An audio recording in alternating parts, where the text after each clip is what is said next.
बिस्मिल्लाहिर्रहमानिर्रहीम। पाक garrison education system Nankana class first year के तलबा, मैं आपका फ़िज़िक्स ट्यूटर हाफ़िज़ एहसन अली उम्मीद करता हूँ कि आप लोग खैरियत से होंगे और खुदा ताला से आपकी खैरियत नेक मतलूब चाहते हैं। डियर स्टूडेंट, प्रीवियस लेक्चर के अंदर हमने एब्सोल्यूट ग्रेविटेशनल पोटेंशियल एनर्जी का r² तक ड्राइव किया था।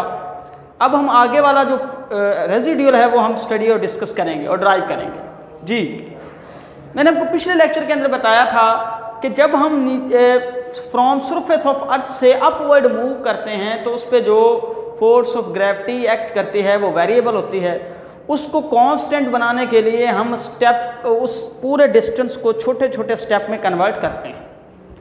जी डियर स्टूडेंट, जब हम उस टोटल डिस्प्लेसमेंट को छोटे छोटे स्टेप में कन्वर्ट करते हैं तो उस दौरान उन पर जो टोटल लगने वाली वेरिएबल फोर्स है वो कांस्टेंट फोर्स में तब्दील हो जाती है। अब डियर स्टूडेंट, आप जानते हैं कि जो फोर्स ऑफ ग्रेविटी है वो हमेशा ऑब्जेक्ट को ज़मीन के सेंटर की तरफ अट्रैक्ट करती है, सेंटर की तरफ खींचती है।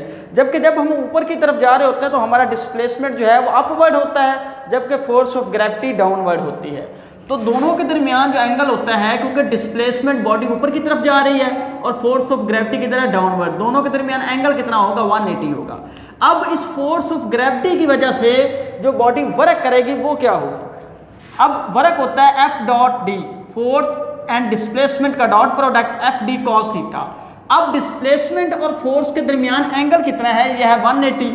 जब cos 180 हम लगाएंगे तो यहाँ पे हमारे पास जो cos 180 की वैल्यू है वो -1 आएगी और हमारा वर्क जो क्या होगा वो नेगेटिव होगा।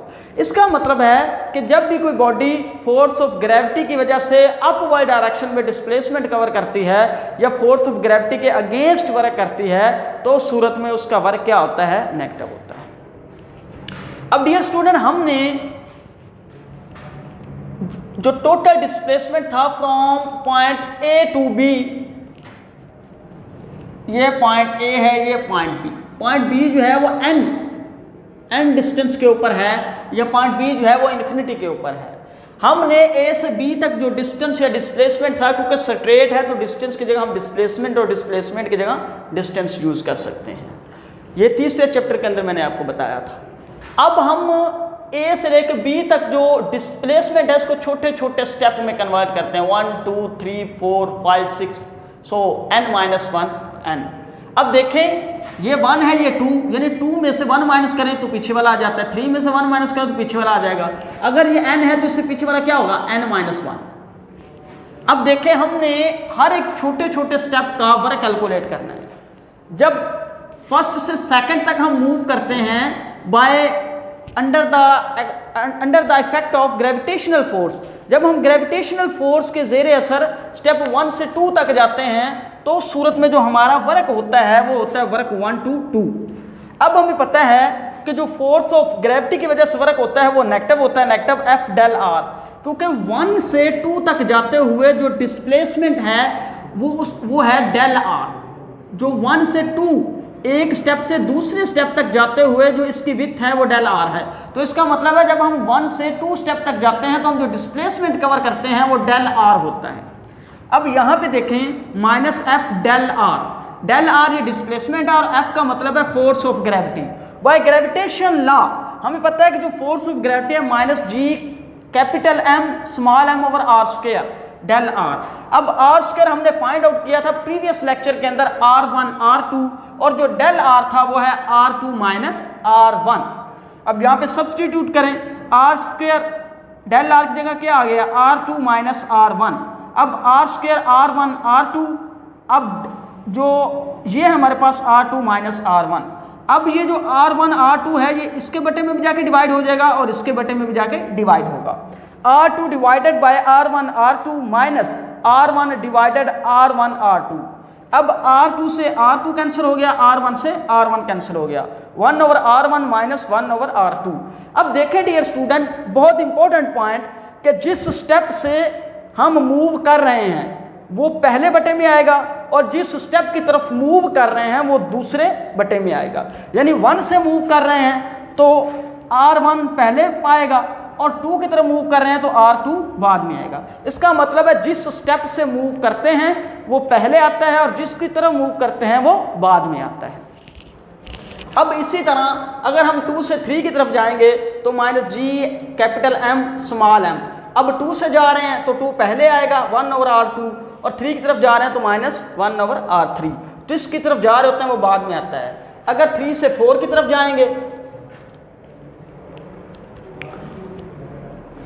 और अगर हम 3 से 4 की तरफ जाएंगे तो उस सूरत में देखें वही case -G capital M small m 1/R3। 3 से जा रहे हैं तो R3 पहले आएगा और 4 की तरफ जा रहे हैं तो R4 बाद में आएगा। अब हत्ता कि हम यहाँ तक चले जाते हैं, आखिरी स्टेप ले लेते हैं सिमिलर इस तरह n माइनस से n की तरफ -G capital M small m 1/Rn minus 1 minus 1/Rn। यानी जिस पॉइंट से जा रहे हैं वो पहले आएगा, जिसकी तरफ जा रहे हैं वो बाद में आएगा। अब इन तमाम पैचेस पे जो किया गया वर्क है, इस तमाम पैचेस का इंडिविजुअल वर्क अगर हम इसको सम कर दें तो वो वर्क पॉइंट A से B तक जाते हुए जितना बॉडी ने वर्क किया है उस वर्क के बराबर होता है। यानी sum of work of all individual patches is equal to work done by the body from A to B। यानी अगर हम इन तमाम पैचेस के वर्क का सम कर दें तो A से B तक जाते हुए वर्क के बराबर होगा। यानी इन तमाम स्टेप का जो वर्क है इसको अगर हम सम कर दें, इसको जमा कर दें, स्टेप 1 से लेके 2 तक, 2 से लेके 3 तक, 3 से लेके 4 तक, इन तमाम स्टेप का वर्क अगर हम जमा कर दें तो वो असल में A से B तक किए गए वर्क के बराबर होगा। तो ये देखें हमारा टोटल वर्क A से B था, तो sum of work of all step is equal to work from 1 to n या A टू B के तमाम स्टेप का अगर आप वर्क जमा कर दें तो वह A से B तक किए गए वर्क के बराबर होगा। अब ये A से B तक किया गया वर्क टोटल होता है पहले स्टेप का वर्क, दूसरे स्टेप का, पहले से दूसरे का, दूसरे से तीसरे का, तीसरे से चौथे का, ऐसे so on n minus 1 n।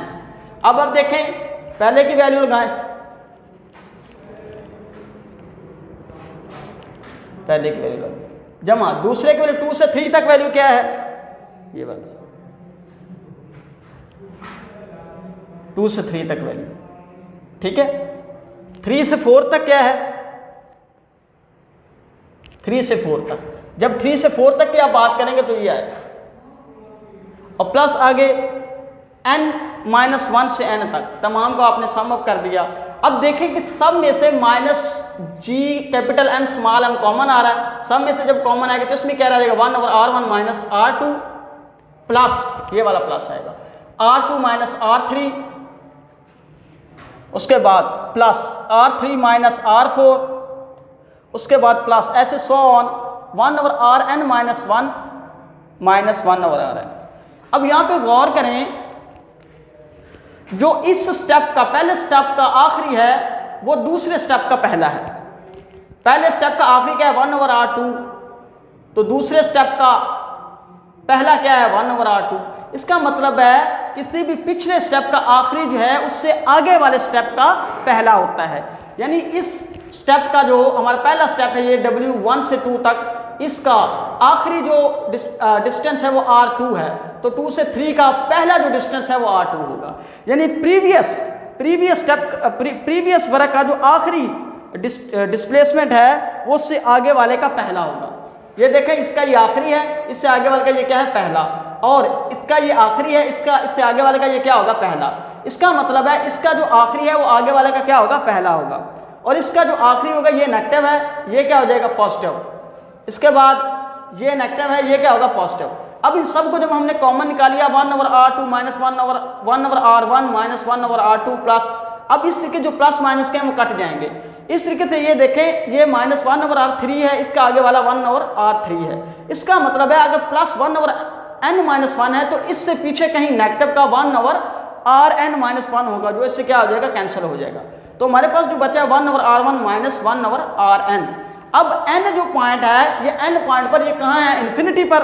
जब 1/Rn की जगह जब हम इन्फिनिटी रखेंगे तो 1/∞ क्या हो जाता है 0, तो -GMM/R1। अगर R1 की जगह हम जनरल लें तो ये R आ जाता है, तो हमारे पास एब्सोल्यूट ग्रेविटेशनल पोटेंशियल एनर्जी होती है -G कैपिटल M/R। अब ये जो नेगेटिव साइन है ये क्या शो करता है, कि फोर्स ऑफ ग्रेविटी अट्रैक्टिव है, फोर्स ऑफ ग्रेविटी और डिस्प्लेसमेंट एक दूसरे के अपोजिट हैं। अब जैसे जैसे हम ऊपर की तरफ जाते हैं, सतह जमीन से ऊपर की तरफ जा रहे हैं, तो आर क्या हो रहा है, डिस्प्लेसमेंट क्या कर रहा है, इंक्रीज कर रहा है। जब ये डिस्प्लेसमेंट इंक्रीज करेगा तो वर्क क्या करेगा, डिक्रीज। अब अगर वर्क जो है ये डिक्रीज कर रहा है तो इसका मतलब है जो ग्रेविटेशनल पोटेंशियल एनर्जी है वो क्या कर रही है, डिक्रीज। और नेगेटिव में जितनी ज़्यादा डिक्रीज होती है असल में वो उतनी ही ज़्यादा इंक्रीज होती है। इसका मतलब है कि जब हम नीचे से ऊपर जा रहे हैं तो आर क्या कर रहा है, इंक्रीज कर रहा है, तो ये यू क्या करेगा, डिक्रीज। और यू में जितना माइनस में डिक्रीज होगा असल में उतना ही इंक्रीज होगा। इसका मतलब है जैसे हम नीचे से ऊपर जाते जाते हैं तो आर के इंक्रीज करने से ये जो हमारे पास एब्सोल्यूट पोटेंशियल एनर्जी है ये नेगेटिव में डिक्रीज होती जाती है। तो इसका मतलब जब नेगेटिव में डिक्रीज होती जाएगी तो पहले के मुकाबले में ये क्या होती जाएगी, इंक्रीज होती जाएगी। तो सिमिलरली सिंपल वर्ड में हम ये कह सकते हैं कि जैसे हम सतह जमीन से ऊपर जाते जाते हैं तो gravitational absolute gravitational potential energy क्या होती जाती है, इंक्रीज करती जाती है। क्या करती जाती है, इंक्रीज करती जाती है। जी डियर स्टूडेंट, इस आर्टिकल को देखें जरा कि इसके अंदर हमने क्या क्या पढ़ा कि एब्सोल्यूट ग्रेविटेशनल पोटेंशियल एनर्जी क्या होती है। अब वेरिएबल फोर्स को कांस्टेंट फोर्स में चेंज करने के लिए हमने टोटल डिस्प्लेसमेंट को छोटे छोटे स्टेप में कन्वर्ट किया। फोर्स ऑफ ग्रेविटी अपवर्ड है और फोर्स ऑफ ग्रेविटी डाउनवर्ड है और बॉडी जो है वो डिस्प्लेसमेंट अपवर्ड कवर कर रही है। तो दोनों के दरमियान एंगल जो है वो 180 है, जिसकी मदद से cos 180 क्या होगा, -1, तो वर्क हमारे पास क्या आ जाएगा, नेगेटिव आ जाएगा। अब हमने हर स्टेप का, हर पैचेस का अलग अलग वर्क कैलकुलेट किया, 1 से 2 तक, 2 से 3 तक, 3 से 4 तक, ऐसे हम कैलकुलेट करते गए और हमारे पास क्या आ गया, हर एक स्टेप का वर्क आ गया। अब हम तमाम स्टेप के वर्क को जब जमा कर देंगे तो वो पॉइंट ए से लेकर बी तक किया गया वर्क के बराबर होगा। और मेन चीज कि जो हमारे पास पहला स्टेप होगा उसका जो आखिरी पॉइंट होगा वो दूसरे का पहला होगा। जैसे कि जब 1 से 2 तक हमने वर्क किया है, 1 से 2 तक, तो इसका जो आखिरी है वो R2 है। जब 2 से 3 किया है तो इसका पहला क्या है, R2। यानी पहले स्टेप का जो आखिरी होगा उससे नेक्स्ट वाले का वो पहला होगा। अब इनमें से देखें कि negative minus G M M और सब में कॉमन है और जो कटते हैं वो काट देने हैं। और n जो पॉइंट है इन्फिनिटी पॉइंट पर है, 1/∞ 0 हो जाता है और इस सूरत में हमारे पास -GMM/R1 आ जाता है। ये जो gravitational absolute gravitational potential energy है ये पॉइंट 1 की है, ठीक है। अब अगर जनरल पॉइंट लें तो R आ जाता है। नेगेटिव साइन शो करता है कि फोर्स ऑफ ग्रेविटी जो है ये अट्रैक्टिव है और जैसे जैसे हम सतह ज़मीन से ऊपर जाते जाते हैं तो R की वैल्यू इंक्रीज करने से एब्सोल्यूट ग्रेविटेशनल पोटेंशियल एनर्जी की वैल्यू भी इंक्रीज करती है। डियर स्टूडेंट, उम्मीद करता हूँ कि आपको अच्छे तरीके से समझ आई होगी। किसी पॉइंट पर कन्फ्यूजन हो तो हमें व्हाट्सएप पे या कमेंट बॉक्स में ज़रूर बताएं।